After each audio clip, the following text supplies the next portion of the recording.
सो जब एग्ज़ाम्स का time pass आ रहा होता है ना, तब और कुछ नहीं मैटर करता। सिर्फ क्या मैटर करता है कि आपके पास अच्छे नोट्स हैं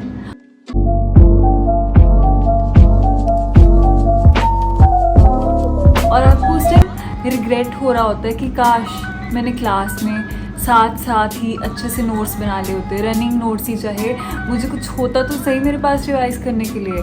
काश मैंने एक ही कॉपी पर सारे नोट्स बनाए होते उस पर्टिकुलर सब्जेक्ट के, ताकि एक के अलावा और कॉपीज़ में ना देखना पड़ता। और उस टाइम पर ये नहीं मैटर करता कि आपने कितने ऑर्गेनाइज नोट्स बनाए हैं, कितने ऑर्डर वाइज हैं, कितने सुंदर हैं, कितने एस्थेटिक हैं, ऐसा कुछ नहीं मैटर करता। उस टाइम होता है कि बस उस टॉपिक का नाम ऊपर लिखा हो और उसका कंटेंट अच्छा लिखा हो उस पर, ताकि मुझे समझ आ जाए और पॉइंट टू पॉइंट सही सही मतलब कहानियाँ ना लिखी हो। ये सब मैटर करता है एग्जाम्स टाइम पर। सो आप समझ रहे हो उस टाइम नोट्स की क्या इंपॉर्टेंस होती है? समझ रहे हो? समझ रहे हो आप? समझ रहे हो ना? ठीक है ना? तो नोट्स बनाना भी काफ़ी इम्पॉर्टेंट होता है अपनी पढ़ाई के साथ साथ। ये नहीं सोचना कि मैं तो बुक से पढ़ती हूँ और बुक पढ़ के ही मैं तो एग्ज़ाम्स में भी बुक ही पढ़ के जाऊँगी। देखो, एनाटमी मेरे लिए ऐसी थी। एनाटमी एक ऐसा सब्जेक्ट था जो बुक पर बिल्कुल ही मतलब एग्जैक्टली जो बुक पर होता है वो सारा लिखना ही होता है एग्ज़ाम्स में, या फिर उस पर सारे के सारे डायग्राम्स होते हैं, तो हम उसको प्रॉपरली रेप्लिकेट नहीं कर पाते अपने नोट्स में।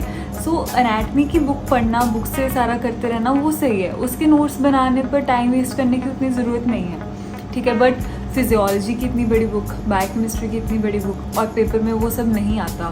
तो हम यहाँ पर स्पेसिफिकली एग्ज़ाम्स की प्रेपरेशन की बात कर रहे हैं कि एग्ज़ाम्स में कैसे अप्रोच करना है हर एक सब्जेक्ट को।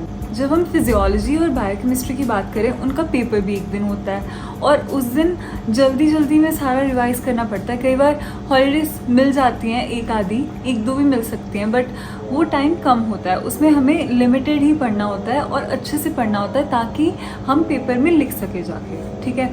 और BDS की बात करें तो BDS में फिजियोलॉजी बायोकेमिस्ट्री का सेम दिन पेपर आता है, उसमें 35 मार्क्स का होता है, मतलब टोटल 6 क्वेश्चन एक सब्जेक्ट के, दूसरे क्वेश्चन के 6 क्वेश्चंस आएंगे, ठीक है। एक 15 मार्क का होगा दोनों।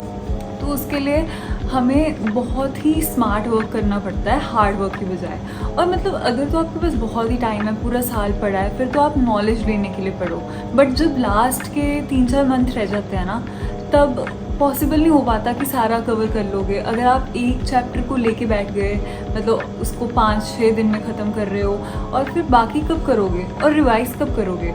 इसलिए वीडियो में आपको अच्छे से टिप्स देने वाली हूँ जिससे आप अपने एग्ज़ाम्स में बेटर परफॉर्म कर सको, ठीक है। और उसकी तैयारी कैसे करनी है तो वो मैं आपको इस वीडियो में बताऊंगी। जब मेरे एग्ज़ाम्स आने के पहले 3-4 महीने बचे थे ना, मुझे ऐसा लगने लग गया कि यार मेरी अच्छे से तैयारी नहीं है फिजियो और बायोकेम की। मुझे थोड़ा डर था कि स्पेशली फिजियोलॉजी मुझे काफ़ी डर लग रहा था। तो मैंने क्या किया, मैंने उठाए पास्ट ईयर के क्वेश्चन पेपर्स और उनको अच्छे से एनालाइज़ किया, और मैंने देखा कि यार 15 मार्क्स में तो ये लिमिटेड क्वेश्चंस ही आ रहे हैं, लिमिटेड टॉपिक्स, मतलब ये 5-6 हैं और ये रिपीट हो रहे हैं।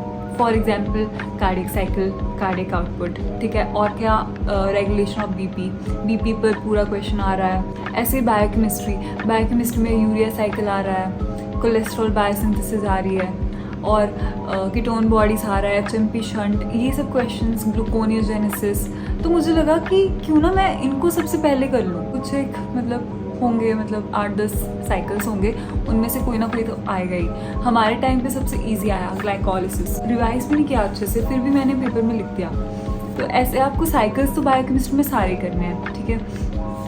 और अगर फिजियोलॉजी की बात करें, फिजियोलॉजी के 15 मार्क्स में ये आप अपने स्टेट के क्वेश्चन पेपर्स को एनालाइज करके देखो कि क्या क्या आ रहा है। वो पहले टॉपिक्स के नाम लिख लो, ठीक है, उनको पहले ख़त्म कर दो।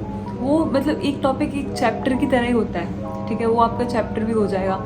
और उसके बाद देखो कि शॉर्ट क्वेश्चंस में, शॉर्ट नोट्स में कैसे आ रहे हैं। मतलब 5 क्वेश्चंस में से 4 तो ऐसे होंगे, 4 नहीं तो 2-3 तो ऐसे होंगे जो बहुत बार रिपीट हुए होते हैं, ठीक है। फॉर एग्जाम्पल कंप्लायंस हो गया, और short term regulation of BP आ जाता है फिजियोलॉजी में, ठीक है।